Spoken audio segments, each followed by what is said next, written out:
The Las Vegas Raiders are going up against the Chicago Bears in Week 4 action. My name is Mitchell Renz. You're watching the Raiders Report, and I'm going to tell you everything that you need to watch for in the Raiders Week 4 preview game. Here's the thing.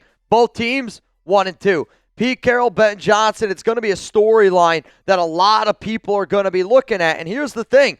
I have seen in certain places where the Bears are favorites. I've seen in some places where the Las Vegas Raiders are favorites. I really, truly believe that Allegiant Stadium is going to be split with Bears fans, and it's going to be split with the silver and black. The bottom line is this, though. If you don't already know, I will be live for this game. Make sure you're subscribed. Make sure those notifications are turned on, because if you can't make it to Allegiant, there's one place you should be. It's here on the Raiders Report. Now, last week we gave away $1,860 in duck races.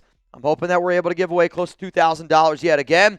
Also, you're going to have a chance to win a signed Ashton Jeanty helmet. If you're wondering why should you subscribe to the Raiders Report, it's because we are the #1 place for Raiders watch parties. So I'm going to tell you all what to watch for. We're going to start offense. We're going to go to defense. From a quarterback position, Chip, you need to help Geno Smith be great. And for Geno, you need a obvious bounce-back game. I'm not talking about the Week 3 game, because I thought he played well in Week 3. 289 yards, 3 touchdowns. But the last time the nation saw you at Allegiant Stadium, I don't think we need to bring up what happened. But I also look at the Chicago Bears defense. This has been a defense that has allowed 8 passing touchdowns this season. They are ranked dead last in terms of passing touchdowns allowed. To me, I want to see Smith get rid of the ball quicker. I want Chip to develop plays where we're able to get rid of the ball quicker. Because when you are holding on to the football for the longest in the NFL, and then you're also pressured in the first 3 seconds, the quickest in the NFL, that's a problem, and we need to learn from it. Let's go to the running back position now.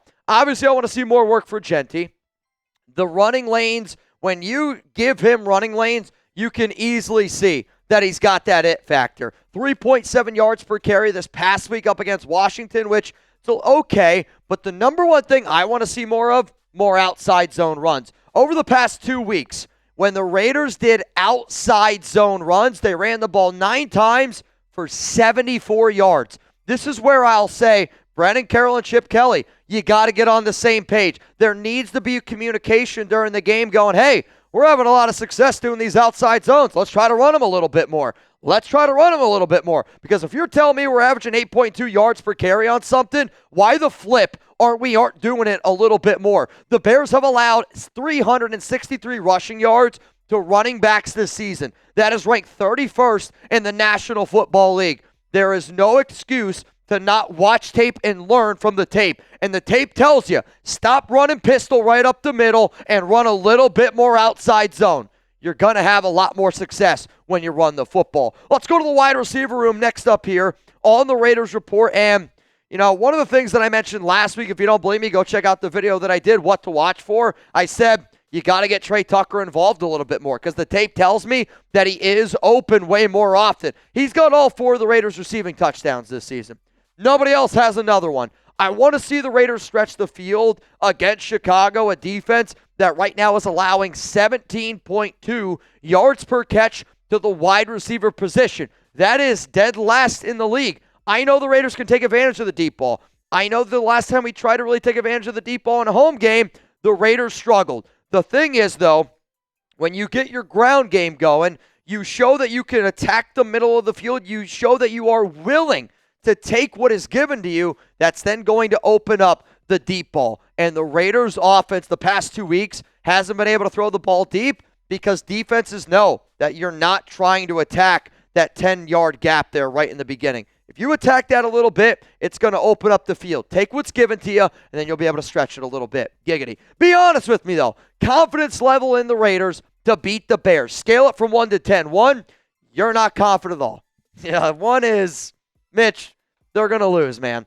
10 is you have the utmost confidence that we're going to be able to get a dub. My answer is going to be coming up here in just a second after this YouTube ad break. I'm going to sit up here and I'm going to go, it's a 4. And maybe that's not a fair statement to make. Maybe some people are upset that I'm saying it's a 4. The reason why, though, I'm saying it's a 4 is because the sample size that I've seen the past 2 weeks, where the Raiders have had a week to prepare for the Chargers, a week to prepare for the Washington Commanders. we were just super unprepared. I want to be proven wrong. I want Pete Carroll to show this to all the Raiders players out there. I want Pete Carroll to get that extra motivation because I don't think there's a single Raiders fan that is confident in this team. And that falls on the shoulders of the coaches. It falls on the shoulders of the players. Prove to everybody that you do care being a Raider, because I haven't seen it the past 2 weeks. Let's go to the tight end position here. And obviously, with Michael Mayer still in that concussion protocol, I'm going to be calling Ian Thomas to take a little bit of a larger role. I know that he's a wide receiver, but I think you could also see a little bit more run for Jack Besh in this game because they're kind of using Besh as a wide receiver. I kind of want to say as like a backup tight end as well. But Bowers played in 83% of the snaps in week 3, and he's just clearly not healthy. Like, it is what it is. I know we got a super chat earlier on the show, and it was more like, oh, we can't play Bowers if he's not 100% healthy. I think you got to play him because he wants to go out there and he wants to play. Also, though, one of the biggest issues why the Raiders' offense has been struggling is because our number one option isn't totally there. The Bears have allowed, though, a league-high 24 catches to the tight end position, 27 targets, 24 catches, which tells me that our guys are going to get open. We just got to be able to scheme them to get open, and we're going to be able to move the chain. So for the tight ends, if Bowers is the only guy out there, because I really don't think Michael Mayer is going to be able to play because of that concussion protocol, to me it just means we got to get him involved a little bit more. You might see a little bit more of Ian Thomas. You're probably going to see more of Ian Thomas, and you're probably going to see a little bit more of Jack Besh this game. But let's be honest with ourselves here. The number one thing that Raiders fans are going to be looking for, the amount of messages that I got this past week of the only thing I'm watching is the offensive line. I can't blame you. And you know what? I don't think that you really should almost watch anything else besides this offensive line, because if you're not blocking, you're not going to be able to win. And if you're not winning in the trenches, it's going to be really hard for us to be able to put up points. And from what it sounds like, Pete Carroll wants to try to keep Jackson Powers-Johnson at right guard. They want to try to keep Jordan Meredith at center. But because all eyes are going to be on this Raiders offensive line that has allowed 12 sacks this season, that is on pace to allow 68 sacks this entire year, a team that is literally on pace to be historically bad, the most sacks the Raiders have ever allowed, 67. And they did that in 1967. JPJ is better than Alex Kappa. And if we're going to throw out the continuity argument again, well, let's throw out the continuity argument of the Raiders, the offensive line we had last season, trending in the right direction with Joe Philbin, with JPJ at center. The Bears, they have 5 sacks this year. They are tied for 28th in the NFL. They have struggled being able to get after the quarterback. They have struggled against the run. To me, if your offensive line can't get the job done against the Chicago Bears defense, that's where we really have to sit back and look at ourselves again and wonder, do our coaches know this roster? Do our coaches have a vendetta against JPJ? Are our coaches too proud to admit they are wrong? I think this game is the number one game, the biggest game for the Raiders offensive line. Because if you think I've been loud this week about put JPJ at center and fire Brandon Carroll, if they struggle against Chicago, get ready, because it's about to be Josh McDaniels type of loud. Coming up next here, though, let's talk about the defense, because the first 2 weeks, defense played well. This past week, defense did not play well. And, I go back and I look at how that game was trending last week, where the Raiders tied up 10-10. And then they essentially gave up 31 points very, very quickly, basically the final 3 minutes, and then the second half. There's no adjustments were made. The secondary struggled. We couldn't get after the quarterback. Really, really difficult to watch. Maybe our defense needs to be a little bit tougher. Maybe our defense needs some Panda subs. And if there's anybody out there that wants the hookup, all I'm going to say is this. Scan this QR code right here. If you're like, Mitch, I don't know how to scan a QR code. Whip out your phone, click the camera button, hover over that bad boy, and there's going to be a little link that's going to pop up on your phone. You're going to click on that link, and then you're going to be able to get the hookup. If you don't know what the hookup is, there's only one way to find out. What I do know is, though, Code Raiders is going to help you save 25% off at pandasups.com. If you spend $99, you're going to get free shipping if you live in the United States. If you spend $125, not only are you going to get Panda Sups free shipping, you're also going to get Panda Sups creatine. And if you need something to be able to put your workout supplements in, they also have a bunch of gear. They got hats, they got t-shirts, they got drawstring bags. Actually, their backpacks, if you like tactical backpacks, they're actually like really, really good tactical backpacks. If you want to know what some of their best sellers are, some of their best sellers are right up there on screen. The link is down in the comments. It's down in the description. PandaSups.com, code Raiders for 25% off. Let's go to the defensive side of the football now here on the Raiders Report. And we got to talk about the defensive ends because it's really the Max Crosby show. And what teams are doing right now is they're double teaming, they're triple teaming them.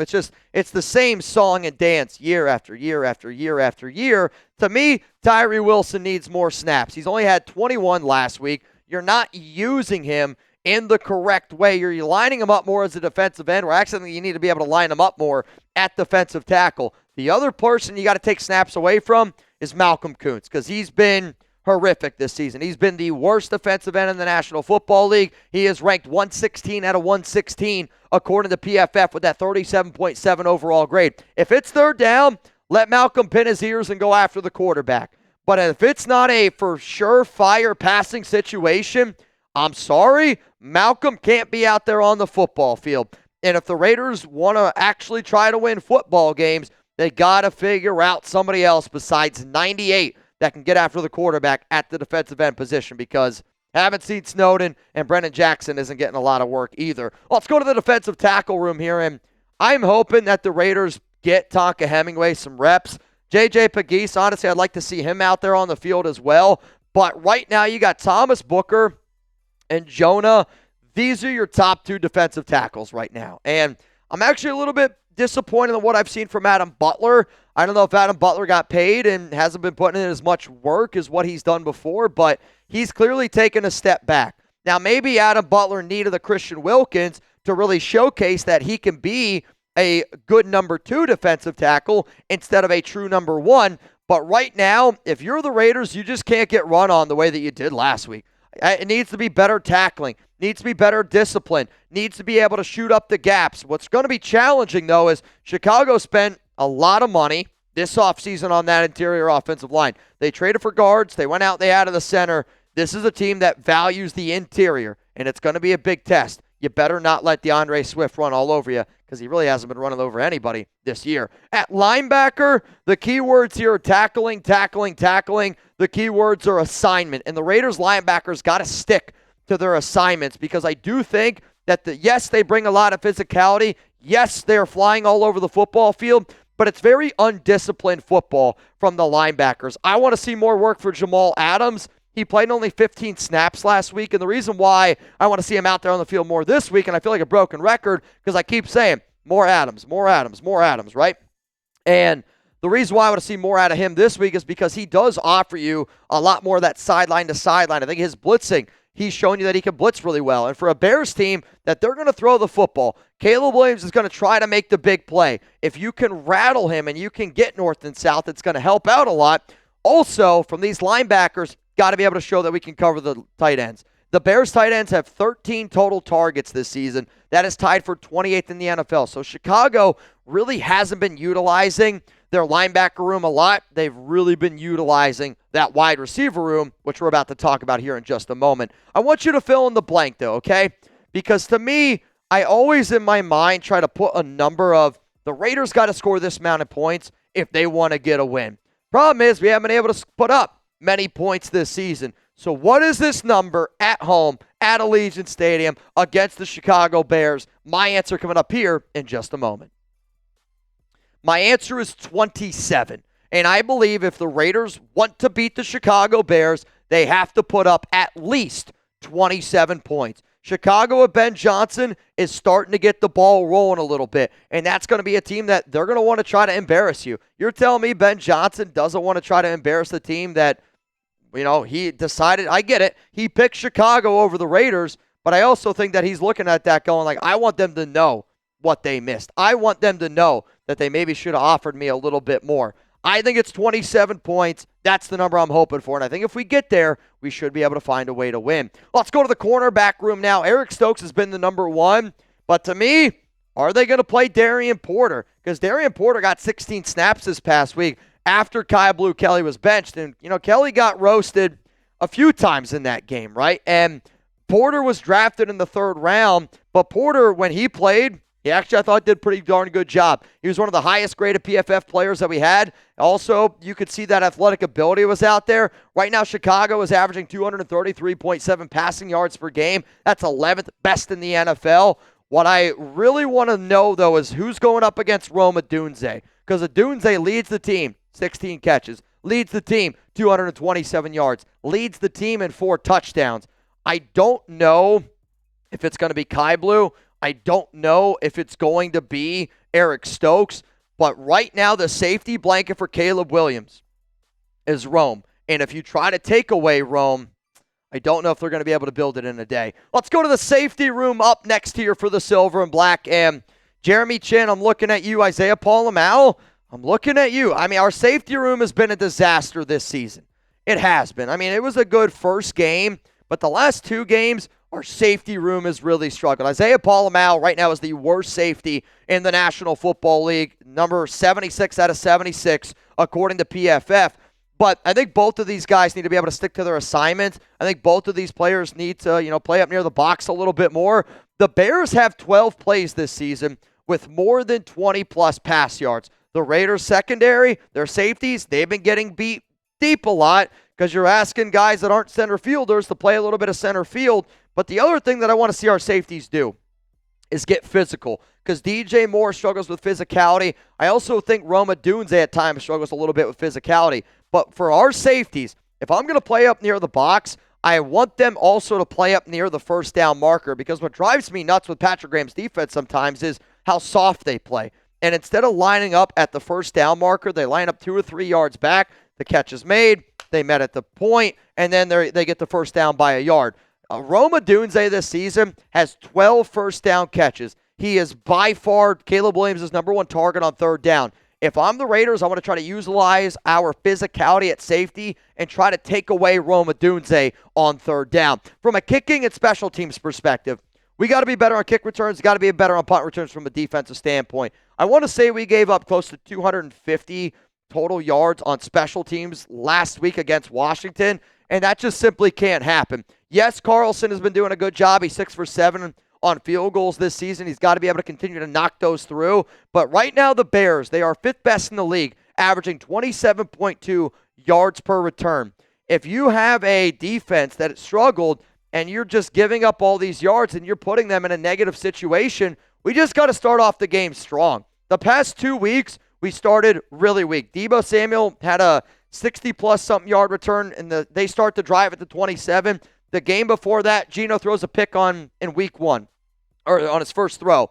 I just really, truly believe if the Raiders start out stronger, they're going to have a better chance to win this football game. Now, when you look at the week 4 matchup, okay, I mentioned this earlier. Depending on where you look, it's going to change on who's the favorite. I've seen Chicago be -1.5 favorites. I've seen the Raiders be -1.5 favorites. What I will tell everybody out there, bet the over, because this one's going way over 48.5 points. If you don't know when I'm going to be live for this game, I'm going to be live 3 p.m. Eastern time, which I know is a little bit earlier than what I typically go live for, but our Bears host is going live at that time, so I said, you know what, we're going to challenge him. I want to get more likes. I want to get more subs. I want to get more super chats. I want to get more audience, and the only way that I'm going to do that is if the nation decides to show up. So if you can't go out to Allegiant Stadium, pull up here where it's going to be an hour 25 before kickoff, and we're going to be going balls to the walls. If depending on when you watch this show, if you don't know, I'm going to be live for Thursday Night Football, and I'm going to be live twice on Monday. It's going to be a lot of fun this week. Hopefully, we can get a win.